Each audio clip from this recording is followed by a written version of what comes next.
felt overwhelmed, stressed, or sad before. But what if that feeling were to never go away and were to follow you throughout your daily routine? Clinical depression is a mood disorder where you are overwhelmed with feelings of sadness, loss, anger, or frustration.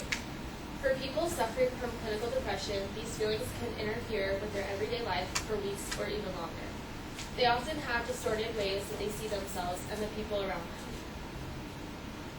And they see things with a negative attitude and are unable to imagine their problems being solved with a positive outcome. When someone admits to suffering depression, people often say, get over it, or cheer up, just be happy, as if it's that easy. Today I'm going to clear up any misconceptions about depression and further explain to you what exactly causes depression and how it can affect people, and ways to treat it. So before I start, I thought I'd show just how common depression can be among people in our lives. It's pretty high percentage.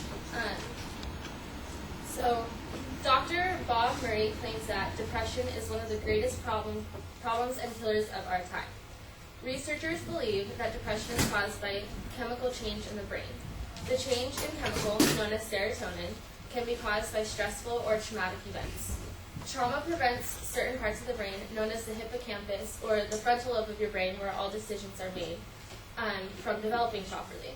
So to show you, this side is a brain of a person suffering from depression, and then that is the average brain. And you can see like the red area, that's the hippocampus, and that's where there's an imbalance in serotonin. And some even believe that depression is genetic and that it can run in families. It runs in my family, so I've had personal experiences with it, but because I know so much about it, I know how to deal with stuff and ways to avoid it. And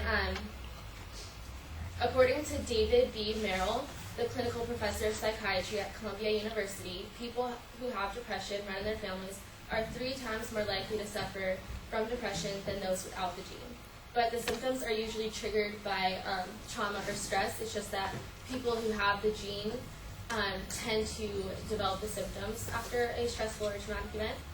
And it's just, and they get it more likely than those without the gene. Some things that might also play a role in depression may be alcohol and drug abuse, medical conditions such as thyroid, cancer, long-term pain, and sleeping problems. 17.5 million Americans have depression, and 9.2 of those people have clinical or major depression. Also, women are twice as likely to be diagnosed than men. Of those people, 54% will not get help because they feel and are told by everyone around them that depression is just a sign of weakness. Because of that, 15% will end up committing suicide. The World Health Organization estimates that depression will be the number 2 cause of what they call loss of years of healthy life worldwide by the year 2020. Symptoms may include agitation, restlessness, irritability, change in appetite, resulting in dramatic weight loss or gain, difficulty concentrating, fatigue, and lack of energy. Feelings of hopelessness and helplessness also. Self-hate, isolation, thoughts of death or suicide, and when people are feeling these things, it is very important to receive treatment. Studies show that 80% of people who step up and get treatment improve their lives and well-being. Some reported ways to help rid people of those feelings include learning how to understand the real cause of your depression so that you don't feel inadequate or not being cured, learning how to create relationships that you lacked in childhood, moderate exercise, meditation, prayer, relaxation, and fostering spiritual beliefs that give you a purpose. And also, you should create an environment free from the trauma so your brain and body can heal. Also, of course, the most popular forms of treatment are to go on antidepressants or seek therapy from a psychologist or a psychiatrist. A psychologist is a person who primarily aids the depressed person and talks to them about their problems, while a psychiatrist is a medical doctor who can prescribe antidepressants. Studies show that antidepressants work for 35 to 45% of the depressed population, and people with depression can also seek help by going to support groups recommended to them by a therapist or physician. And also there are things on the internet, like I'm sure you all have heard of Tread Love on Harms. It's just a website where people suffering from depression or suicidal thoughts can go and read people's blogs or thoughts, and they also have fundraisers to raise money for anti-suicide prevention things to go out and actually help people with their problems. Another Another reason why people should seek help for this is because, according to Dr. Alicia Fortenberry, studies are linking more illnesses to depression, including osteoporosis, diabetes, some forms of cancer, eye disease, and back pain. So depression is a serious issue, and next time someone in your life talks to you about them being depressed, maybe you should sit down and help them because it could affect their life. Thank you.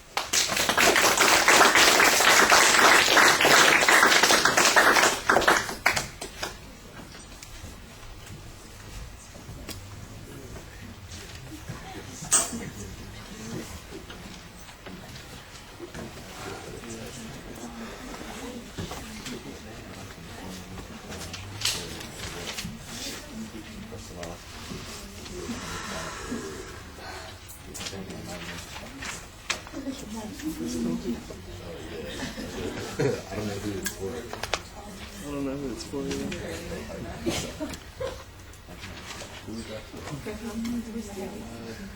We're not trying this.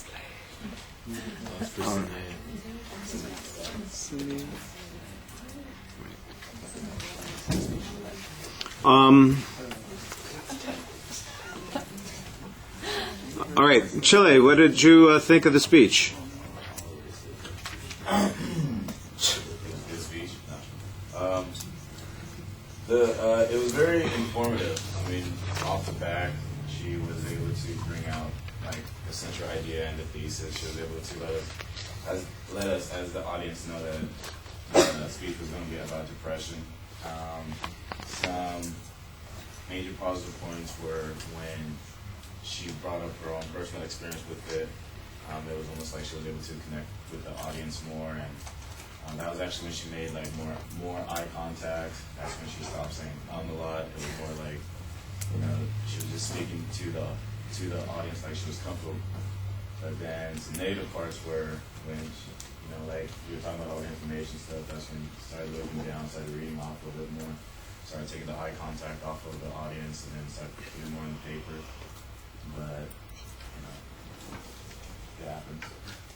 The visual aids were very helpful because they're very informative, but they weren't too flashy or anything. They were very simple, and yeah, even though they were simple, they were able to give off a lot of information, like how much of men at a certain age are depressed, how much of it is mild, severe, extreme, how much of it are females at a certain age, and such like that. So it was able to give off a lot of information, but without being too flashy. As well as the other diagram, which was able to show like where depression really affects in the mind compared to someone who is not depressed compared to someone who is depressed. So it was a very good speech, very informative, and I learned a lot. All right. I'll echo some of the things that you said. I thought that the opening, the visualization, and the definitions are really solid attention devices. We know immediately what the topic is. You have a very good thesis statement, although it is a little bit mixed in with the preview, so the preview ends up being only a partial setup of the structure. The content, you've got a lot of information in the speech, but sometimes it feels a little bit like we're getting a data dump. You got so much information in there, and that's why you need to work a little bit more on making that structure useful for the audience so that it'll help them remember all the things you're talking about. In the second section, it just felt like all of a sudden I'm getting a whole bunch of, here's all these things that it's associated with, and here's a whole bunch of extra information, and I just need something to hang that information on. It's not that there was no structure, there was a structure, but it needs to be the second part needed to maybe be a little bit more detailed. You did an excellent job citing your sources and providing us with a lot of information. I liked all that. You had a couple of examples. There was one place, though, where there was some confusing statistical information. You had a whole list of statistics about the large numbers of people who had depression, and then the number who won't seek treatment, and then there was a statistic that said 50% of those are going to commit suicide. And if I'm doing math, I got, 17 million who are depressed, half of them don't seek treatment, that's about 8.5 million, and those people are all going to commit suicide. There's a confusion over the numbers there. I'm sure you've got a good number, that 50%, but it probably relates to some other number that wasn't clear.